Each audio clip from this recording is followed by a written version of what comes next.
Can I say this week the Racing Alternative, brought to you courtesy of NRG Bet, could have gone on for 2 or 3 hours, but that's not the way we play because you get bored after 30 minutes and it has to be bang, bang, bang, bang, bang. But there is so much to talk about, starting with him, Mr. Derbyshire, who apparently has been asked to go on Traitors, Coronation Street and News at 10, and all in the same week, having made his debut on Sky Sports Racing in the Morning in the new Punter show, and he nearly wiped the arse off a fellow Scouser of mine. So well done to you, Stephen. You're famous. Oh, thank you, sir. Pleasure. Thank you. But I haven't won the Naps competition as many times as you. Yeah, but credit where credit's due. You put yourself about. And the other thing is interesting. Before we came on air, we always have these meetings beforehand with our brilliant production director, whatever you want to call him, man in the hot seat, Adam. And we were talking about, he was talking about a certain bookie who I can't name, and you called him a very rude name. But we also mentioned we can't have to mention the bookie, we can't, even though my account's been closed down with him, that your hair could be a fence on the Grand National course. So we could have the chair and the next fence could be the hair. It would be absolutely brilliant. Amazing. It's amazing. None of the horses would get over it because they get caught. They get tangled up in it. Do you know what, Paul? I went to the hairdressers last Thursday. I got so bloody bored. Yeah. Honestly, I sat there for 20 minutes. What, did you read the copy of Woman's Own or something? I thought this prick's not going to see me for another 10 minutes. So I walked out. So it does need a trim. If you give me 50 quid, I'll keep it like this to the Grand National. Well, I'll tell you what. I've got a Qualcast lawnmower at home. I'll come up to where you live and I'll do a job on its own. Now, talking about the turf, we have to talk about the hole in the ground, the dreaded hole in the ground at Cheltenham last week, which caused a massive delay to the final race, which I'm glad they ran because I backed the winner at a massithat price in the morning. And I've been so annoyed. Here he is, Captain Hindsight. Now, good evening. Which I'm glad that they gave him the winner, even though you couldn't read the photo. Handed arm in, deep down in the turf. What was your take on it, Stephen, in all seriousness? Because it was well, I got some pelters on Twitter for daring to say that I thought Lydia did very well. I mean, brilliant. Look, I don't think you can please people in racing. So, people are saying that certain presenters are up other people's backsides when pertinent questions are asked. She gets pelters for that. So, but I thought they were bang on questions. I didn't think it was a good look. Look,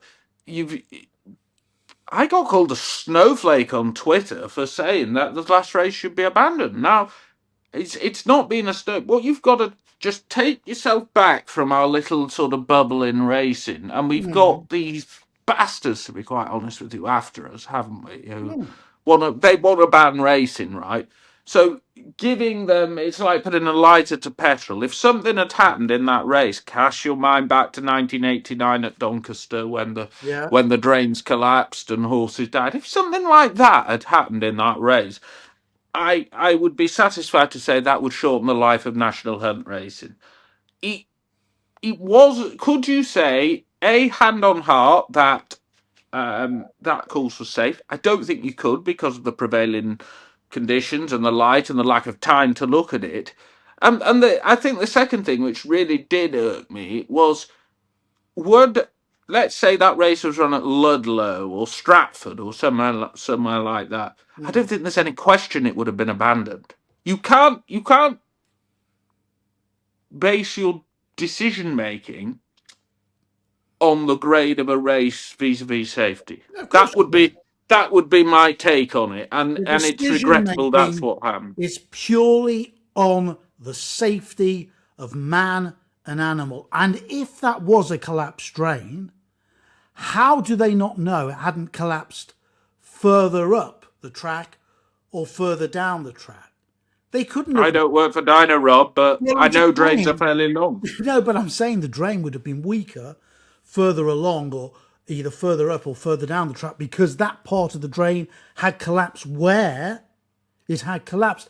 I mean, to me, it is absolutely common sense. The race should have been called off, even though I made financially from it. The race should have been called off. It was a pathetic decision. They cannot have 100% guaranteed that there wouldn't have been another fall in the ground, another hole in the ground. They could hardly see, let alone No, I feel. know, and I Disgrace. completely, Disgrace. I completely agree with you. And these people saying, "Oh well, you can't take risk completely out of sport." Well, yeah, I mean it's a bit like driving over a bridge. You can't take risk completely out of that, but if there's a bloody giant hole in the bridge, guess what? You don't go on it in the first place. Exactly. It's like Uh, almost, if you were in London in the morning and you were driving up to Uttoxeter in the afternoon and you were doing 95 on the A50, you should be arrested, shouldn't you? If anybody has ever done that, you should be yes. arrested. GoFundMe. I've always thought of putting my name on a GoFundMe actually, because every now and then I get to Marks and Spencer's if I do a posh shop and I can't really afford it. But coming up this week, I was flabbergasted when this was actually raised on social media, when a GoFundMe page was put up for Sprinter Sacra to enable him to have quite an important operation. And all of a sudden, everybody's jumped on it. Sprinter Sacra. What about the old owners? They made hundreds of thousands of pounds from the horse, etc. And all of a sudden, the horse has gone off to retire. And all of a sudden, they need to find £5,000 to keep the horse healthy. What was your knee-jerk reaction? And then what was your considered reaction after a while? I don't think it changed. I think it beggars belief that look, a horse of Sprinter Sacra's, stature and love for the racing public has ended up having a GoFundMe page set up for him. Now, the story goes that was and I've no need to doubt the story, is that there was a breakdown of communication. Of course, But obviously. I have to say, I got back from Wolverhampton on Tuesday night and I Yeah. saw this. I was completely and utter horrified by it because how do you reach the point where a former champion needs a GoFundMe? Look, Nicky found out about it in the middle of the night and he coughed up. Well done, Nicky. Yeah. But I just wish we hadn't reached that point. I really do. I just think it's a terror. Look, there's been some things this week which have been a terrible look for racing, and people said, SDU was shit stirring. Somebody said to me, well, when a GoFundMe page is set up for a former champion, I think it's quite legitimate to ask the question: can former connections just cough up for it, please? Well, Which is former thankfully connection. what Yeah. happened. Former connections should have been contacted first and foremost. Not so much Nicky Henderson, but the former owners who got so much delight and entertainment out of the horse and monetary profitability as well, over and above what they paid for the horse being trained by Henderson. It was almost like that whoever is in charge of the horse now, they didn't actually think. They put two and two together and they got 7.5. And that's something that a lot of people have done on social media about Jaguar. Oh my God, this drove me mad after Jaguar's really good second at Cheltenham last Saturday. And people were going, oh yeah, keep him at 2.5 miles. He could possibly run in the Ryanair, but he could possibly defend off top weight, his title from last year. And I'm shouting at my screen, and screens don't answer you back when you're on social media. Then I heard it on Sky Sports Racing. Then I heard it on Racing UK as well. But we know what this horse needs. He's bred for it. He races like it. He wants better ground, yeah. But he wants extra yardage, doesn't he, Steve?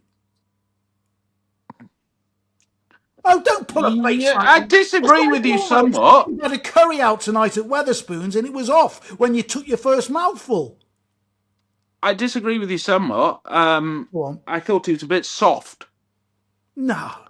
Oh, the I thought he should have. I thought he should have shown a pair. To be honest, No.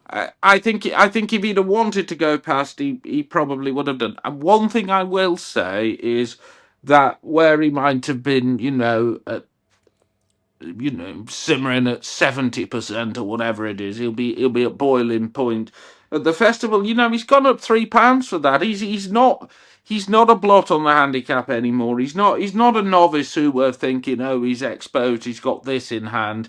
The margin of error is reduced every time he runs, and I wasn't that impressed. I mean, I remember back in Donegal at it was the penultimate run before that at Exeter. It's not great form. He said last week it wasn't the best race. I think if he'd have gone past, I'd have been a bit more impressed. But he just looked a bit. You know what I mean? Well, let's agree to disagree. I think he wants spring ground. I don't think he can jump out of genuinely soft winter ground. And I think he wants further. And if he was 75% and he gets an extra half mile where he gets more of a chance to weigh up his fences at a slower gallop, I think he'll be an awful lot better. But this is fine. Racing, punting and racing is all about having different views. And this is But what off we want. 152, Paul, you've almost got to be graded class. So, I think he is graded class. I think he is well, do you want me to potentially tell you graded where? class. Well, he may well be. Do you want me to tell you where I go with him? Go Because on. they've intimated this. Well, they haven't intimated it. So Iroko, they're saying might go Ultima, I think, or the Racing Post Chase. So why wouldn't you? For the prize money involved, I would go to the Premier Chase at Kelso, 2.7.5. Go. Yeah, but I wouldn't want him to have another hard race on deep winter ground. I think the Yeah, provider. that's the 28th of February. I I'd know. just go there and miss Well, yeah, Cheltenham and go to Aintree. But keep around the ground. Keep around the ground. I think is the key with him. Now, we've been very lucky, haven't we, Lord Derbyshire, to have some we really good have. letters on the Racing Alternative. The Racing Alternative at gmail.com is where you can write to. We'd love to have you on the show further down the line.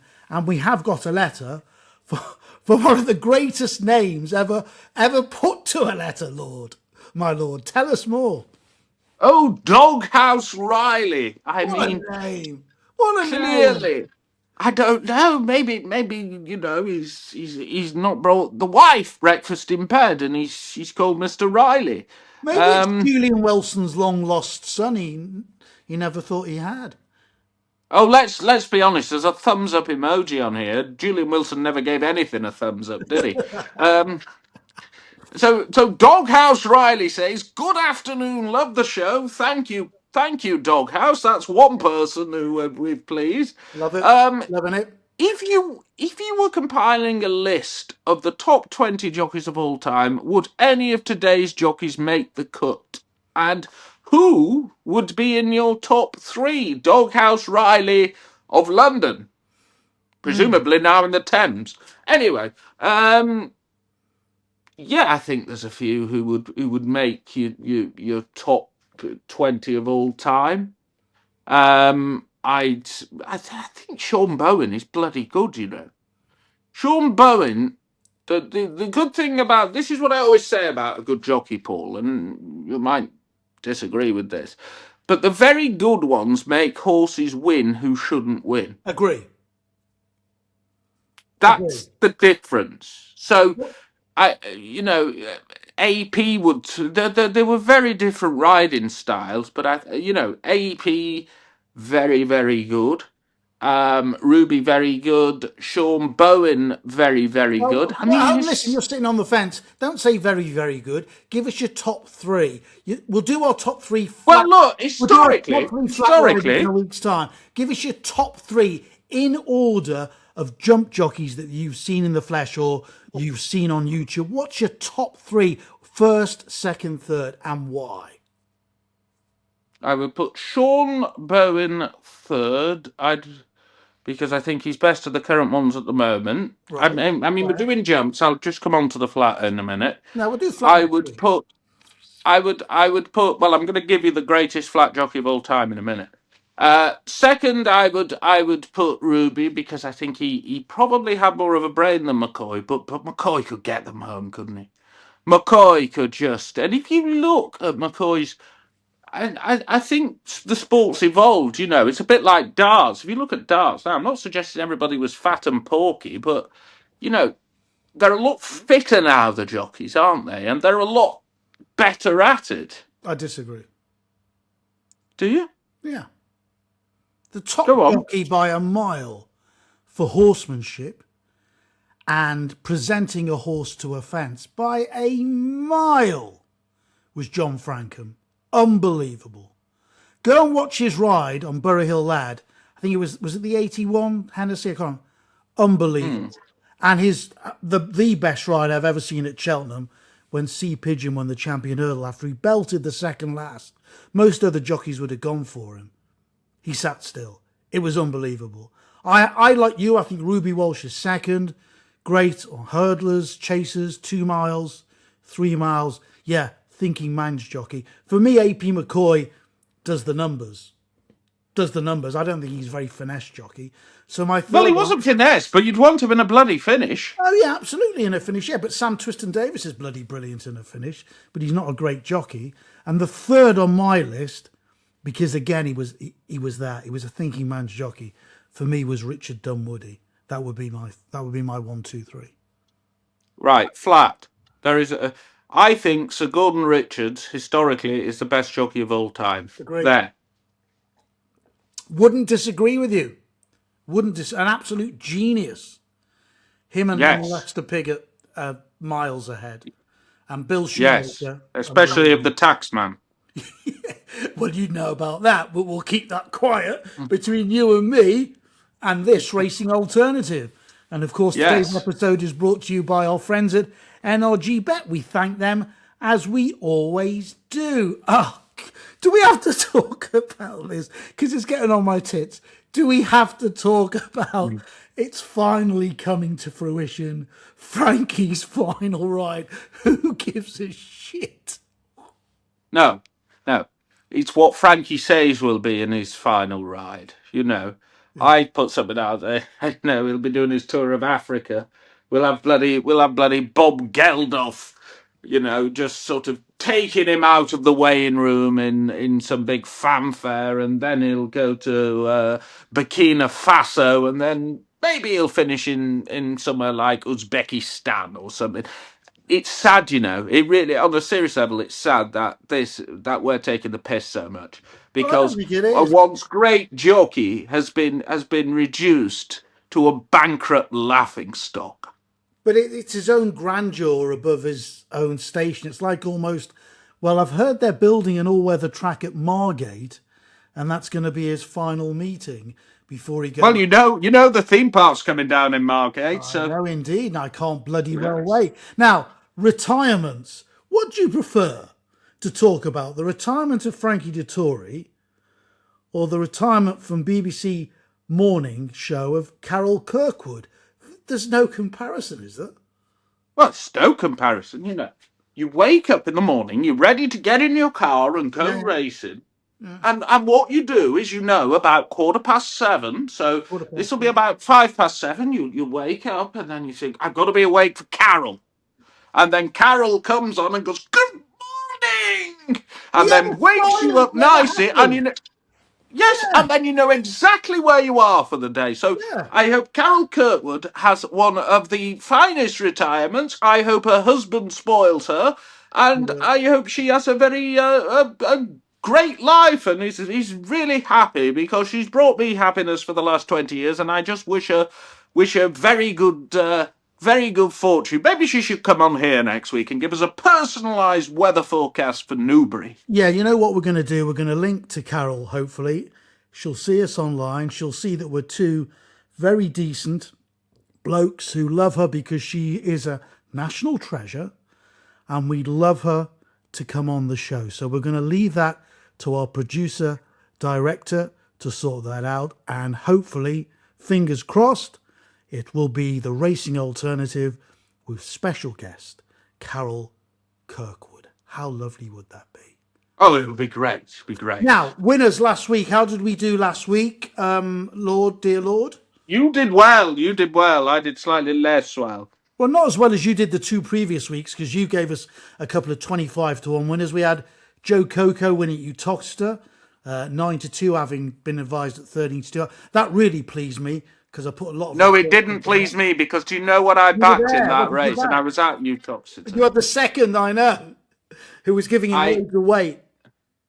I had I thought about 3 out. Maybe he's going to do it here. Go on. Um, I had a big each way bet because here was my hypothesis, and it was virtually right, apart from one being improved by from going from Ewart to Richards, which was Hillcrest was so bad last time. Everybody was saying he needs to retire, right? He's And gone. this was Yeah. fairly audible, and he put him in. The handicap mark had gone down on bad ground, which he wanted. Loved it. And basically, Daly would have looked like a complete idiot had that horse not run well. He had to know that the horse hadn't gone for it to run. Yeah.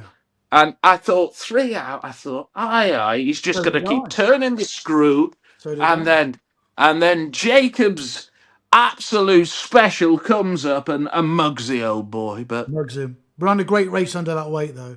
And the other one we backed, we tipped it was Spillane's Tower, of course, in the Cotswold. It was 9-2 when we gave it out. yes, Returned well, 11 to didn't the 4. market show you in that Yeah. race? It was But quite didn't we say, remarkable. but we both said beforehand, Stephen, didn't we, that Grey Dawning was going to be nowhere near 100% on his warm-up race because the Skeltons had learnt from last year where they overfaced him and he was a dead horse by the time he got to Cheltenham.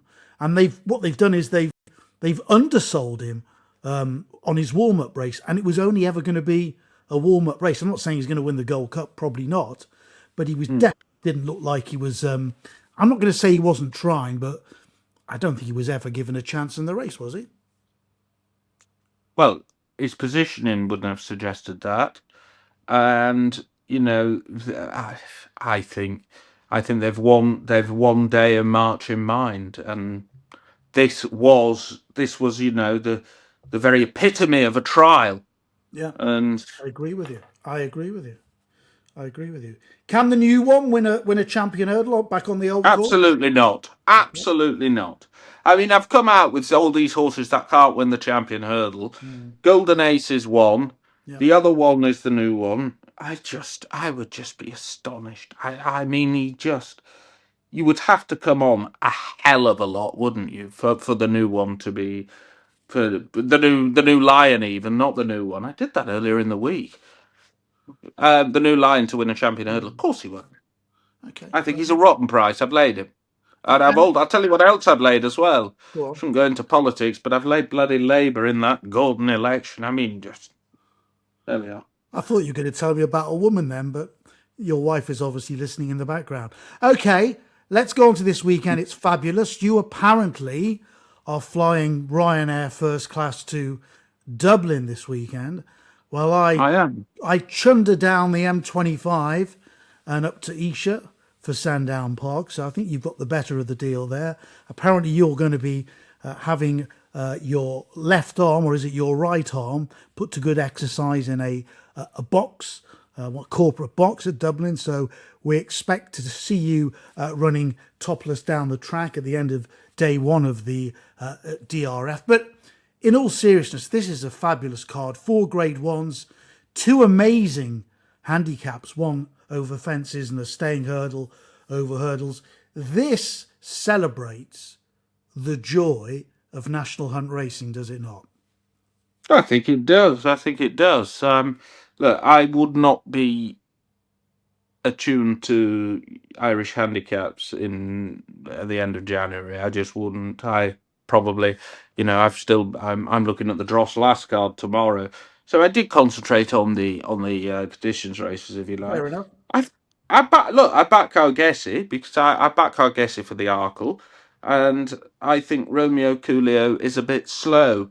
I think Cargessi, in receipt of the mare's allowance, I thought she was very good last time. I thought she improved run 1 to run 2 over fences an awful lot. Yeah. That was here, and I can see her just doing Romeo Coolio here. Might be wrong, but I would put her at 6-4 rather than 2-1. Okay, have you had a bet earlier this week? Nabbed a price? I backed her at 2-1 when the prices came out today. Okay, okay. And tell us about the Paddy Power Gold Cup, because I'm sure we've both got a view on this. It's almost like a rerun of the Savills. Haiti Claus doesn't travel over because of the weather. I just thought the favourite was too short here, despite him obviously being publicly known from the trainer that he was short going into the Savills fitness-wise. I still think anything around even money. Do you know what? He's either going to go close to winning without winning impressively, or he's going to blow out completely. I might actually lay him for a place because my liability. With Boulders, I think he'll be in the three. I mean, he's not been in the three for God knows how many runs. No, I But know, I but it's always agree. a first time, Stephen. And your liability is going to be so We all low. remember that, don't we? For you, Yeah, it was yeah, a yeah. long time ago. I know, I know. Terrible, terrible.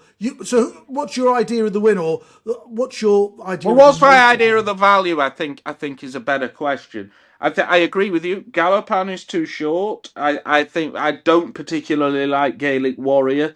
I don't particularly like Factifile, because I thought Factifile was a bit tame at Kempton. Yeah, And again, they've got one race in mind for that horse, and that's sponsored by an airline. yeah. And he doesn't want a slugfest over 3 miles in deep ground, does he?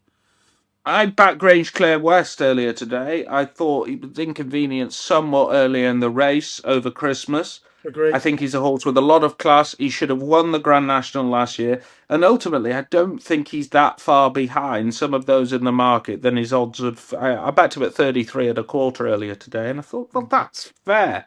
I could see him running well. I didn't. The thing is, I agree with you on Galopin, but then the next 1, 2, 3, 4, 5, I didn't like in the betting. Um, I wouldn't be surprised if I Maximus ran well either, but I've only backed Grange Clare West at this stage. Well, I am Maximus second at Christmas. Grange Clare West are running on fourth, real eye catcher. And running on fifth from even the further back was number 11 here, Monty Star. I spoke to Henry de Bromhead at the beginning of the season, had a long chat with him. Such the loveliest guy in horse racing. Just the loveliest guy.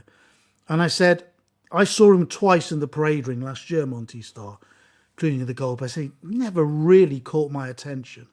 And Henry said to me, yeah, we never really had him right last year. He says, this year will be different. And I said, how good a horse do you think you've got on your hands here? And he said, well, I think he's a potential 14, 16 to 1 shot for the Gold Cup. And if we don't go there, we will go to Aintree because he'll stay the 4.25 miles. And I thought he was, I thought Grange Clare West was a huge eye catcher. I think you're right. And I backed him as well. But I've had a bigger each way bet on Monty Star. I think 50 to 1 is an absolute insult for this 9-year-old who I think we have yet to see the best of. He jumped brilliantly last time out, superbly, and he was given a very, very conservative ride as well. So we're going to be on two big prices there by the looks of it. We are. But let me just ask you a question here. Okay. Let's say I think we know which bookmaker I'm talking about. Yeah. But let's say you had the luxury of all accounts, and we've not got to be naive. Most people don't have the luxury of all accounts. No, I But don't. a bookmaker is paying 4 places at 40, and there's another paying 3 places at 50. Now, what way would you play that, or would you pay it twice? Yeah, play it twice. I've actually. Can I just tell you what I do now? More often than not, I go cash and I go around all the shops in my region because I can't get on online unless I go to the racetrack. I went to 7 shops in the space of just under 2 hours on Monday, and I got 3 of them at 50 to 1, and the one at 33s, and another 3 at 40 to 1 for Monty's. Now he might even trade. He'll probably trade bigger on the exchanges, in which I'll go in again. But that's what I have to do nowadays to get on because my accounts have been closed. And that's what you have to do. If you have to get on, well, you have to put in the work to get the outcome. It's as simple as that. The rest of the card is brilliant. What else catches your eye? And or what else have you already had a bet on?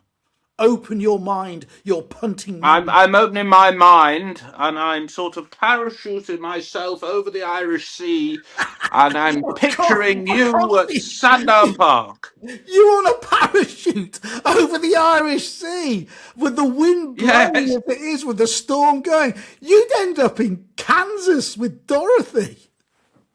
yes. So you've got nothing else you want to talk about Leopardstown?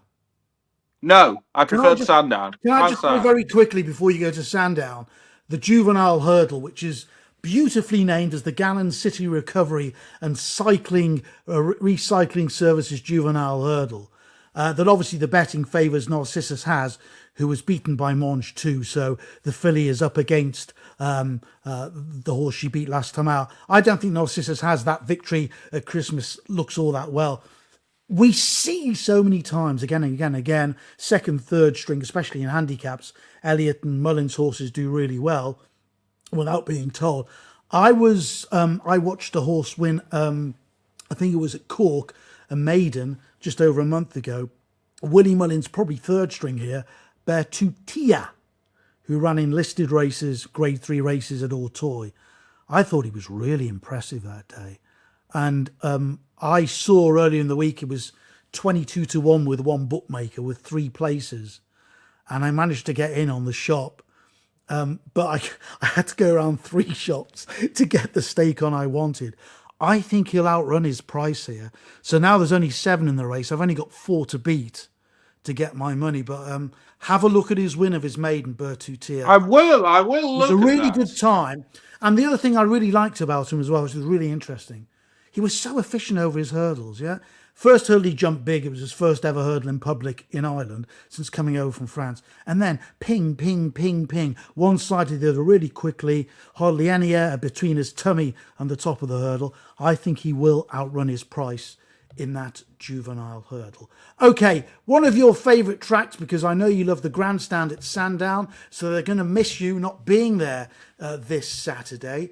Well, I'd have been at Musselburgh had I not been at. That's right. I think you've got your BDI on something at the Esher track, haven't you? Well, I've got my BDI on a few. I must say, if we had Carol Kirkwood here, she would tell us, but there's a giant sort of area of low pressure which is just going to park itself over the southeast of England. I don't think they're out the woods on the hurdle course. You're right. Yeah. By the way, um, I think that favours Dr. T.J. Ethelberg. I think he's run well here before. I think he loves the soft ground. Last time at Windsor was a lot better. You know, he started this season off a mark of something like 134. He's now down to 120. So he's very much handicapped to win this race, and I liked him quite a bit. And the other one I want to back with one eye on conditions is Sole Solution in the 310 there for Venetia. Now Venetia is in desperate form, but she had a few run all right at Cheltenham. We saw Long Press run all right, Yeah. and we saw one at Plumpton run all right. But Sole Solution won on this card last year on heavy ground. Ran all right first run back at Uttoxeter. That was over fences off 119. Now down to 115. 10 stone 2, and Ned Fox is claiming. I think it's going to be a big bonus in the conditions. And I looked at the race earlier and I thought a lot of these aren't going to get home over 3 miles on heavy round Sandown. Now, don't forget they water the flat course all summer. So what happens in the winter is you see Noah coming up Esher High Street. It's that wet. I love it. Actually, remember Dr. T.J. Eckelberg was second to Gunsight in that race last year, and he's got a massive pull in the weights. I backed him as well, which I don't know whether it's a bad thing or a good thing. I backed him as well, because I think he's got an amazing chance in that race. Sole Solution I haven't looked at, but I will do now. But I thought the better the meeting at Sandown was in the last race, the 3 mile handicap chase, where the giant Mr. Vango's got to give weight away all round. And he possibly could do. But I really like Hunter Legend here for Venetia Williams. And because she's booked Lucy Turner, who I really think is well worth a £5 claim, is getting 2 tons worth of weight from Mr. Vango. Is going to race prominently. It's what you need at Sandown. He's a really clean jumper, jumps well. Mark goes down to 124 with Lucy taking that £5 off. So he's got a featherweight on his back. Grounds are going to be cut up by that time of the day. And I backed him at 14-1 earlier this week for 3 places. I could not believe the price. You know what? I'd be happy if Mr. Vango beat him. It's the one horse I don't mind him beating, but as long as I get a place, and I fancy he could win here, I think he's way He too good. doesn't travel, does he, though? I remember No, backing him at Ludlow just he's before on and off the Christmas. bridle. He's on and off the bridle. But I think if he gets into a room and he's a presser, I think he'll run a big race here. I think Blackjack Magic will go on with Mr. Do you know, I've had a few quid on, and maybe I've gone completely and You've done utterly National Lamb, mad. haven't you? Yeah. Of course I have. I knew you had. I said, you've got that I'm an National Lamb look absolute on your sucker face. for it. You know, quagmire, handicap markdown. I actually look. I didn't like. I could see Mr. Bango winning. I think we're both agreed that Mr. Bango could just win this. Yes. But I didn't like the next 2 in. I didn't think this was Fortunate Man's sort of race. And I wouldn't be surprised if Pickrock didn't run, actually, given the sort of terrain he's been tackling, and there may be other days. So I agree. I didn't like 2 and 3 in, but I could see Hunter Legend. Lucy Turner, by the way, I once met her mother at Aintree. I had a lovely conversation and a cup of coffee with her. Yeah, I did. Oh, nice. You're such a gentleman, aren't you? I am. She paid. Terrible. And Musselburgh, you've mentioned before. You obviously fancy something in Edinburgh, don't you? And it's not St Andrews. Well, look, yes and no, but you've got to be price related. I backed Welsh Charger earlier in the week at a double figure price, and he's now probably the right price. But of course, he's won he's won at the meeting the last 2 years, and Alistair Ralph targets this meeting. You see it with Magna Sam, you see it with this horse. So I thought he was moderately interesting. It wasn't that much of a punting card at Musselburgh for me. I do like going up there, and there's a great Nepalese restaurant in the middle called the Gurkha. You see Joanna Lumley in there. Oh, really? 2 posh people together. Well, yes, it was a joke, but it went completely over your head, sir. Of course it did. Yes. I've got 2 more to give you, of which one of them Go on. you're going to laugh wholeheartedly at. We are festooned with selections this week, aren't we? Are you ready for a 19-runner maiden running in a low-grade handicap at Newcastle at 7.25? A horse called Pit Boss, who has only ever had pace in the race twice and has been a closing placed horse on both occasions. This is a race overloaded with pace. He's going to be about 20-1 at least, I would suggest. I've backed him each way for the 7.25 at Newcastle. And very briefly, going back to Leopardstown, that 3-mile handicap hurdle just intrigued me. And from a trainer who I think is probably one of the naughtiest boys in Irish racing of all time, I have backed a horse down the bottom of the weights, bearing in mind the ground is going to be very, very deep indeed. And I think you'll get at least 16-1 about this horse, which is number 22, Saint Lefort, who's going up from 2.5 miles to 3 miles, running a listed 2.5 mile handicap hurdle at Leopardstown last time, and was outpaced between the third and second last, and then really put his head down and finished well. And I'm hoping that my old buddy Philip Fenton will be raising a glass of cola to me come 2:35 Cola on Saturday afternoon. There you go. Beautiful. That's all. Beautiful. I mean, I don't think we've ever had so many selections. You know, they say it's the most depressing time of the year, but we are happy to be of service to our loyal viewership, and no doubt they will be firing questions into the racingalternative@gmail.com for us to answer next week when it's the Schweppes Trophy. So, 2 things to say before we go, dear Lord. 1, Carol, if you do read our Twitter account, our X account, and you're mentioned on it, please consider coming on. It would make our day and everybody else's, because you are Wouldn't it? Wouldn't a it? national She makes the treasure sunshine everywhere, that woman. everywhere. Even if it's pissing down, it would naturally be sunshine if she came on our program.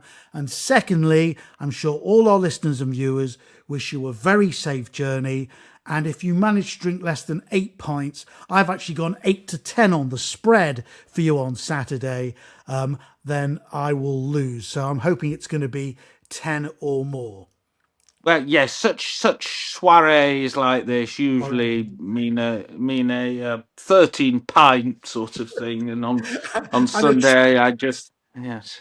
And a tray of I look, mushroom vol au as well on the side, yes, no doubt. 13 pints, a tray of mushroom vol au vents, yeah, absolutely. So yes, I may not be in a good way Sunday. There's a heads up for you. And who cares if we win? And we hope everybody wins a few shekels over Saturday and Sunday. We'll be back next week with We will. Carol Kirkwood live on the show. Stephen, have a wonderful weekend. Have a safe too, journey. sir. Au revoir. Au revoir. Enjoy Sandown, sir.